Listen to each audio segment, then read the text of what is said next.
Hola, muy buenos días.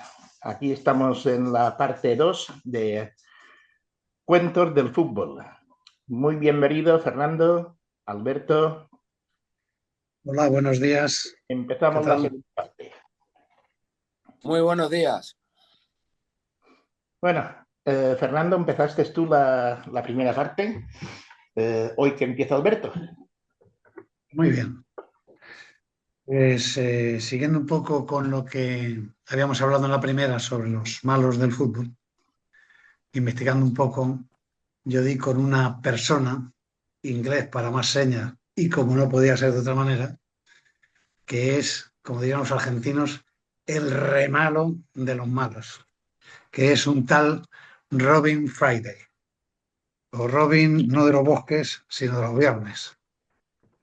Este hombre que ya apuntaba maneras desde pequeñito, puesto que terminó en un correccional por robo y por tráfico de drogas cuando tenía 16 años.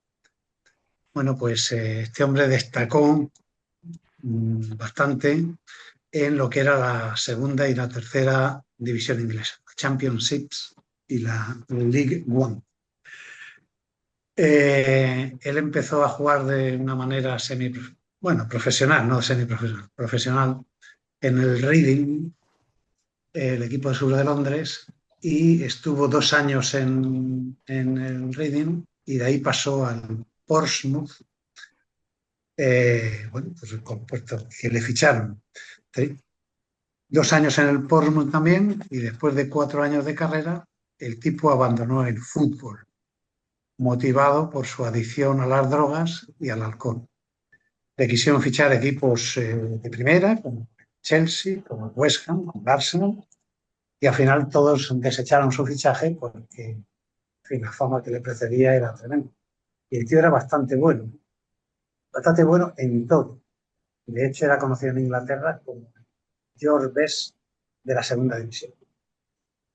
Y el hombre este, vamos, era de todo bueno, menos un ángel. Y dos anécdotas, bueno, tengo muchas más, ¿no? Pero dos anécdotas para poner un poco en situación de lo que era este hombre.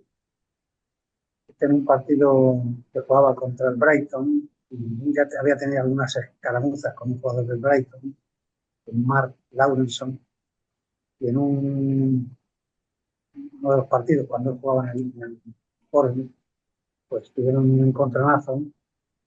Lawrenson le hizo una entrada fuerte y el amigo Robin Friday le respondió con una patada en la cabeza de la que asusta. El árbitro, lógicamente, de hecho, y como el otro iba caliente, cuando entró al vestuario, le cogió las cosas del amigo Lawrenson, se cagó encima de ellas y ahí le dejó el regalo. Eso da un poco, lo pone en situación cómo era este hombre. Y la otra, ya digo que hay más, pero la otra, cuando este tipo se casó, esperando a la novia, bueno, solo invita a la novia a familiares y a amigos suyos, a nadie más. Y mientras estaba esperando a la novia, como parece que tardaba un poquito, el tío se empezó a liar un porro sentado en las escaleras de la iglesia. Y fijaros cómo era el hombre este, que los regalos que le hicieron familiares y amigos consistió casi todos en cannabis, porque el tío le pegaba como es. Tú fíjate qué elementos había invitados a la boda que se los robaron en la misma boda. No se sabe quién, pero le robaron todo el cannabis. En fin, es difícil de superar cómo era el amigo Robin Friday, superar en el comportamiento. Repito que era padre, un excelente jugador. Sí, Me alegro. esto demuestra la No, importancia que tiene en el mundo del fútbol. No es solo talento. Hay otros factores que influyen incluso más que el talento. Sí, sí, sí, sí. Bueno, pero este no me siempre. alegra. Sí, perdón. La verdad que es un triste consuelo que para mí saber que no soy el único al que le han pasado cosas así en su boda, ¿no? La verdad que me quedo más tranquilo. Pero fijaros si el tío era bueno, que un día al poco de fichar por el Portsmouth, pues hubo un partido, no recuerdo contra quién, y va a empezar el partido y le inscriben a este hombre, pero no aparece por el vestuario. Y ahí va el partido, empate, empate, y aparece cuando quedaban aproximadamente 10 minutos para finalizar, aparece completamente borracho. Y entonces, claro, el entrenador del Portsmouth dice, si es que este tío es el mejor jugador que tenemos, el Portsmouth entonces jugaba en la Championship, es el mejor jugador que tenemos con diferencia y es el mejor jugador de la Championship. Y para ver si también nos lo quitamos de encima y piensen todo el mundo que le vea que sale aquí borracho al campo, que este tío hay que quitarle, cogió y le metió. Bueno, pues el tío metió el gol del triunfo, borracho y todo. Ahora, la verdad que aprovechando la coyuntura de que lleva la camiseta del glorioso San Telmo de Argentina, ese jugador tiene muchas similitudes con acciones del gran René Loco Hausemann. Otro que también le gustaba. No, lo digo porque es sabido, sobre todo en aquel gran huracán de la primera mitad de los años 70, de que Hausemann hizo algún que otro gol en estado de embriaguez. Bueno, de hecho tienes que Hausemann también, además son tipos que, yo qué sé, guardan un paralelismo en la vida, ¿eh? Hausemann, al final, él quería jugar, le gustaba jugar y no le importaba jugar donde jugara, ¿eh? Incluso en el equipo de la villa a la que él pertenecía y siguió jugando y el tío, como si nada, ¿eh? Un tío que había sido internacional y que había jugado en Jugador, un gran... jugador descomunal, campeón del mundo en el 78. Algún día tenemos que hacer un programa de aquel gran huracán del 73, ¿no? Porque eh, no hay muchos documentos audiovisuales de aquel equipo, pero todos aquellos que lo vieron coinciden en que fue uno de los equipos que mejor ha jugado a esto de la historia, ¿eh? Y lo dicen grandes autoridades de este juego maravilloso, con lo cual es digno de respetar. Lo Y yo todo el triste, mundo que conozco me habla bien de Hausemann como jugador. lo triste es que todo esto influya también sobre la sociedad, porque los niños buscan ejemplos. Podemos poner de este tipo que hemos hablado ahora, hay muchísimos, muchísimos, y que están demostrados. Eric Cantona, George Best, etcétera, etcétera, etcétera. Se pueden contar miles. Pero, Mira, mister, te digo el efecto contrario, ¿no? Por lo menos por lo que me pasó a mí, ¿no? Que haya películas de asesinatos o de traficantes no quiere decir que los niños le vayan a imitar. Yo, por ejemplo, crecí idolatrando a Maradona, y a mí Maradona me sirvió, me dejó una gran enseñanza, ¿no? Me demostró como el mejor jugador de todos los tiempos, un portento físico, atlético, ágil, llegó a convertirse por culpa de la droga en todo lo contrario, ¿no? Con lo cual, a mí me sirvió de ejemplo para tener conocimiento de las consecuencias nefastas que te dejan las drogas. Sí, es que te da una vertiente o totalmente la contraria.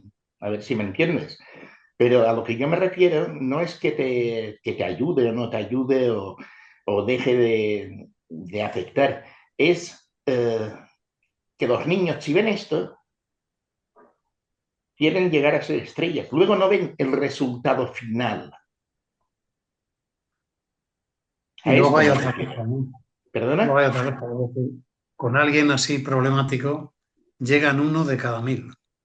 Exacto, El resto no es. exacto. Y estos son los tocados con la mano de Dios. Bueno, Como decía, luego. Decía mi padre, ¿no? Que es muy amigo de Alberto, que una vez me dijo cuando yo era chico, dice, joder, que todos tus ídolos se drogan, ¿no? La verdad que llevaba razón. Tu padre también es un cachorro. Bueno, pues Fernando, a ver tú. No, si queréis seguimos con esa línea de jugadores discos. Yo por saltar el charco, no sé si os acordáis del gran Edmundo o Edmundo, Animal, el brasileño, ¿no? sí, aquel jugador descomunal, ¿no? Que yo le recuerdo haciendo diabluras en Palmeiras, posteriormente en Vasco da Gama, tuvo un paso polémico, problemático por el fútbol italiano, primero en la Fiorentina, después en el Napoli. Un jugador que ahora que se está jugando el Mundial de Clubes, aquel Mundial de Clubes que se hizo a principios de este siglo en Brasil, nos dejó pinceladas espectaculares, un gol impresionante con un autopase de espaldas contra el Manchester United. La verdad que era un jugador descomunal, pero era nitroglicerina pura. O sea, Edmundo era una bomba de relojería.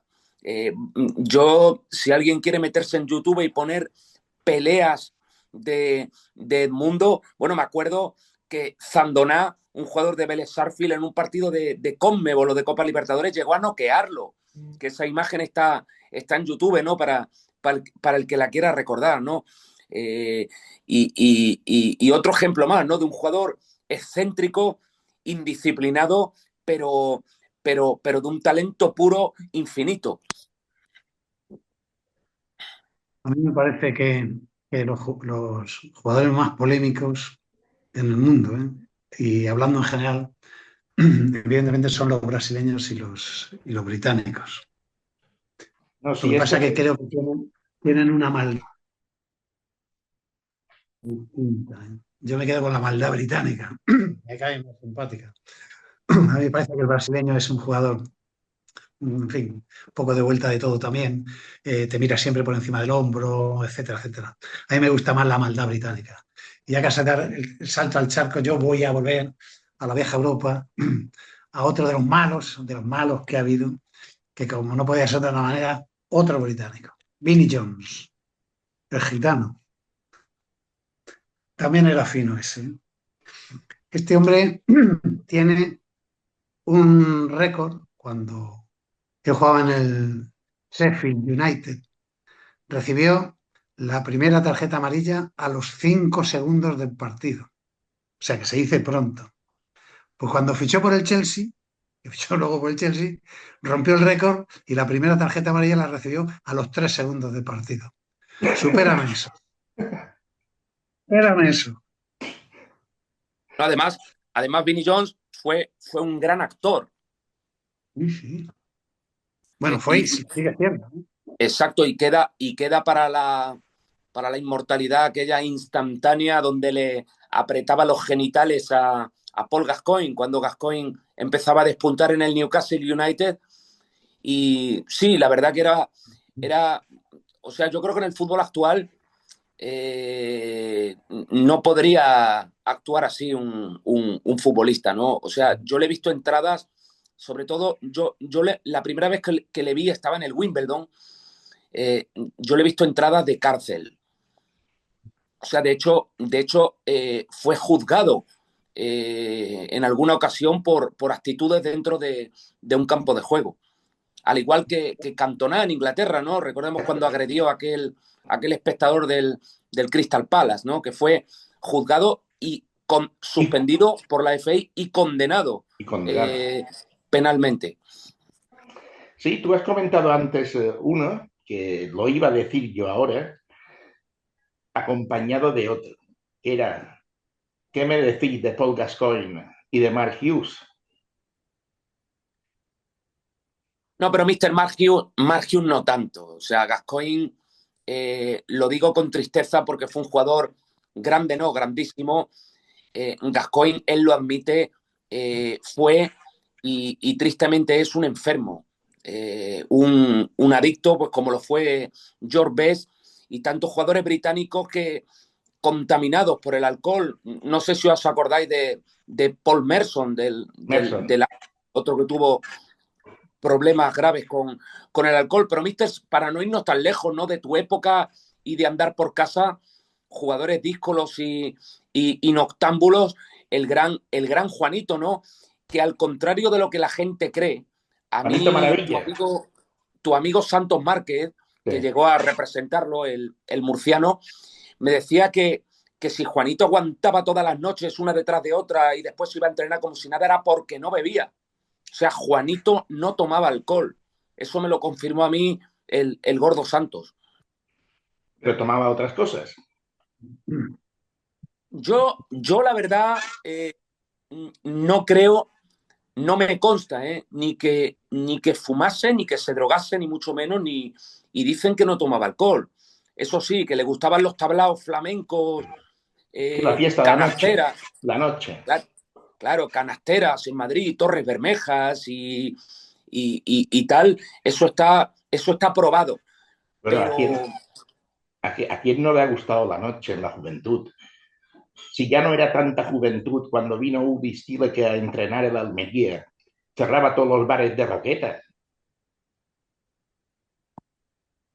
¿quién es Stileque? Stileque. Luego el Sí, Sevilla tuvo a dos centrales que también eran finos y que sembraban el pánico en los campos de fútbol. Y muy bien un jugador del Mallorca, puesto que el míster es de allí, un jugador venezolano que jugaba en el Mallorca, casi lo matan. No recuerdo ahora el nombre, pero Fíjate, Arango. Arango. sí, señor, Arango. O Pero Arango. me sea, estás Arango estuvo en el Juan, campo muerto, ¿no? Juan de Arango. Alfaro y Javi Navarro, ¿no? Señor, de esos dos. Y para colmo Alfaro, traumatólogo, ¿eh? O sea que... Sí. No, pero Y Bueno, igual, luego, no, Alfaro también hacía entradas de juzgado de guardia, ¿eh? se pasaban siete pueblos. Luego la fama se la echaban a Goicoechea, que también era fino, ¿eh? O a Arteche en el Madrid. Y no hay que olvidar, en el O, Atlético de Madrid, perdón. o a Y no hay que Miguel del olvidar, Barcelona. y sí, y a un jugador que tuvo en Madrid, había un locutor uruguayo, yo qué sé, en los años 80, años 70, que se llamaba Héctor del Mar, que le ponía apodos a los jugadores. Era la primera vez que aquí en España, por la primera vez que yo vi, que le llamaba a los jugadores por sus apodos.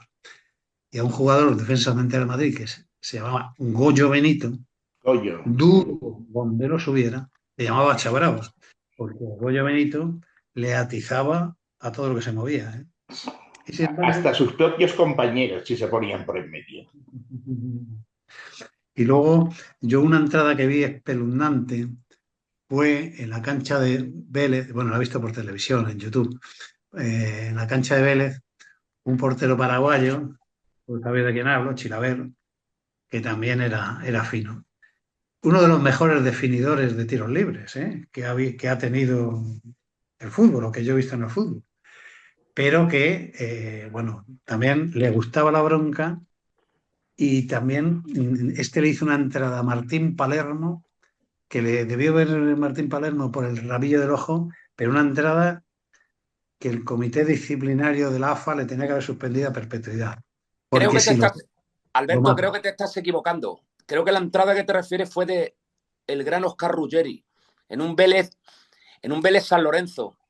Creo que sí, sí, sí, es que yo creo que a Martín Palermo no le entraba a veces, pero la que yo estoy Con Palermo tuvo un choque que fueron los dos a matarse frontal después de un tiro libre en un Vélez Boca, pero me estás hablando de un San Lorenzo, perdón, de un Vélez San Lorenzo que era el San Lorenzo del Bambino Veira. Y, y lo avisó, a Chilaver lo avisó, creo que lo avisó Rivarola. Creo que sí, sí. Hubo un jugador que lo avisó, porque Ruggeri fue como el tren bala con los tacos de aluminio por delante, y posteriormente Ruggeri admitió que él fue a quebrarlo, fue a matar. Y hago un último inciso y te dejo. Recordar con respecto a eso que Ruggeri era, y él lo admite con orgullo, de los que se limaba los tacos de aluminio para que corten. Fíjate que que el gran Aldo Serena, el delantero italiano, dice que cuando le pisaba Ruggeri, los tacos le traspasaban el cuero de la bota hasta los dedos, ¿no? En aquella semifinal del Italia 90, ¿no? Pues yo creía que había sido con Chilaver, de lo que recordaba, ¿no? Porque también como Palermo las ha tenido con muchísima gente y Chilaver era de los que entraban al trapo fácilmente, pues bueno, pues pensaba que... En aquellos tiempos ir con los tacos por delante era muy común y aparte ya no solamente los tacos de aluminio. Yo ya hace tiempo que no los veo, los que son tacos de plástico recambiables que, llevaba un hierro dentro, un tornillo. Y esto cuando andaban mucho fuera, ¿no? En el césped, se iba como deshilando y aquello sí que era una navaja pura. Y hay otra que tenía que apuntar, ¿no? Que no quería dejarme fuera, es un norirlandés famoso, que hoy en día es comentarista de la BBC, creo que es de la BBC, que jugó en el Manchester, jugó en el Nottingham Forest, ahí fue al Manchester y terminó en el Celtic de Glasgow, que es Roy Keane. Roy Keane. Hoy en día muy recordado porque dicen que fue el que lesionó y retiró del fútbol al padre del delantero del City, Haaland. Luego se ha demostrado que no es así. De hecho, el padre de Haaland le denunció ante las autoridades por la entrada que hizo y se demostró que, que la caza, no sé si fue en la rodilla derecha o la izquierda, y se tuvo que retirar del fútbol por la otra rodilla. Quedó exento de cualquier responsabilidad. Pero un tío también muy duro. Es el tío que más veces ha estado expulsado en Inglaterra, en la Premier. Le expulsaron 13 veces. A Vinnie Jones le expulsaron 12, una menos. O sea que todavía tiene un tío durísimo. Y hoy en día, bueno, pues como le pasa a Eric Cantona, que también es un poco actor de cine, como le pasa a Vinnie Jones y ahora Roy Keane un poco en comentarista, los tíos abandonaron esa faceta, ese cambio de actitud que tenían cuando jugaban y ahora son, bueno, no iba a decir apacibles hombres de negocios, pero lo de apacibles vamos a dejarlo porque el que tuvo retuvo y guardó para más tarde. Pero bueno, que ahora no tienen esa faceta. Están mucho más calmados. Bueno, yo no sé si te Fíjate que acuerdas, recuerdo. Fernando, no sé si te acuerdas de No, que Damián Amera, en el Mallorca. Este repartía Amén. por todo. Ujú. Hasta un partido que le dijo Serra Ferrer cuando jugó Maradona, ahí, que le dijo, si se va a mear, te vas detrás de él. Y lo tenía pegado todo un rato. Y claro, Maradona, por cierto, no tocó un balón. hablando de Maradona, creo que os lo he contado y lo he dicho en algún programa, que a mí me sorprendió cuando yo le pregunté en un programa al hermano a Lalo, el hermano de Maradona, quién fue, o sea, para Diego, para su hermano, el jugador más duro, el más criminal. Pues yo pensé que me iba a contestar pues Goicoechea, que lo rompió, o Gentile, o alguno de aquella Italia dura, no sé, Carrera, alguno de estos. Y me sorprendió que la respuesta de Diego era un jugador español, un jugador asturiano, que por aquel entonces militaba en el Valencia, Carrete. Ya. Era chiquitito, era chaparrito, ¿eh? Pero yo me acuerdo de él. Y una pregunta. ¿Sabéis quién ha sido el jugador más expulsado en todas las ligas? Bueno, pues es un colombiano, Gerardo Bedoya, que mantiene el récord. Luego va un tal Pimentel, que también fue expulsado 30 y tantas ocasiones. El Bedoya este creo que fueron 40 y largas. Y el tercero, tenemos el honor en España de tener un jugador que más veces ha sido expulsado, bueno, en tercera posición, que es Sergio Ramos.